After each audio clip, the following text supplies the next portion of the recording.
What's up everyone, Alan Morrow here and welcome to this extensive compression tutorial. If you find compression confusing and find yourself turning parameters aimlessly and hoping it works, then be sure to grab a copy of this in-depth 90-minute tutorial on the website now. I'm going to be going over how a compressor works and how to approach compression in different ways.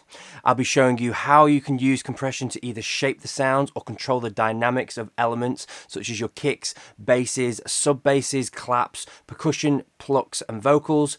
I'll also be going over compression techniques such as parallel compression, compression techniques for ducking to other sound sources, and also bus and mastering compression. So if you're wanting to take the confusion out of compression or see how I would approach compression in my tracks, then head over to alanmorrowstudios.com and grab your copy now. Thanks a lot for watching.